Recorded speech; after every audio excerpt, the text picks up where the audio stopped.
Welcome to Between the Unseen, a world where shadows hide secrets and nightmares walk beside humanity. When fear rises and darkness spreads, the chosen ones stand in the gap, protecting the innocent, fighting the invisible. Night. Headquarters. Everyone asleep. Botan sits alone in the lab. He's staring at a small photo of his mother. The lights are dim. He whispers, "Why did you have to die?" He closes his eyes. Then he hears a voice. From the cell. Soft. Calm. Manipulative. Jumar whispers, "You miss her, don't you?" Botan freezes. Maybe I do. Jumar smiles in the shadows. "This world takes everything from you. Family. Love up. Botan's hands shake. Jumar leans forward. But I can give it back." Botan stares at the floor. "Tell me, Botan, do Kent and Rock understand your pain?" Botan doesn't answer. Jumar smiles. "Join me, and you will never lose anyone again." Botan's eyes slowly lift, not convinced. During a routine mission, Botan vanished. No body. No clues.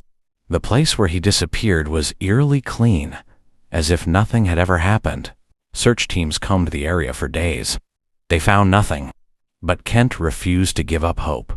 He believed something had taken Botan. Something powerful. Then the attack came. Sirens screamed through the headquarters.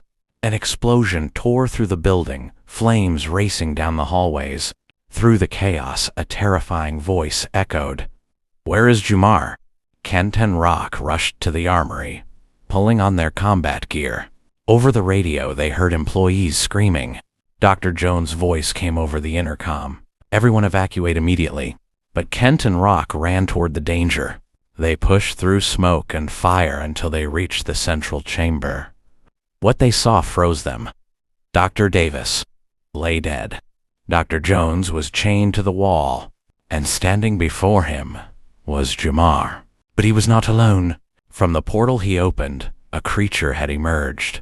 Its body looked like burning tar, twisting and alive. The smell of fire filled the air. Dr. Jones struggled against the chains. "Kill Jumar," he shouted. "It needs his soul." Rock rushed forward to fight the creature. Kent charged Jumar and drove his blade into his chest. But in that moment, the monster seized Dr. Jones and killed him. Then it vanished, gone, as if it had never existed. That night, the first headquarters fell, consumed by fire and chaos. When the smoke cleared, only Kent and Rock survived. The tragedy changed them. Rock buried his grief in machines and invention, building weapons powerful enough to fight forces beyond this world. Kent searched ancient texts and forgotten prophecies, uncovering the truth about the unseen.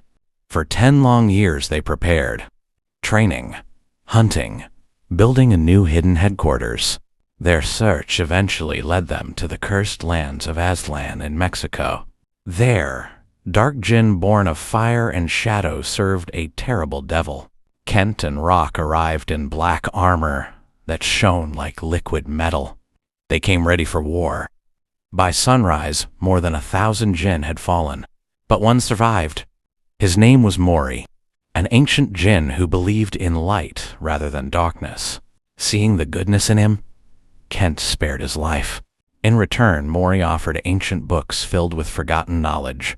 But he also brought something else. His son, Jiro, born from a forbidden union between a Jinn and a witch. A miracle, and a danger to both worlds. With enemies hunting the boy, Mori asked Kent and Rock for help. "Please," he said, "take my son with you. If he stays here, they will turn him into something evil." So Kent and Rock took Jiro in.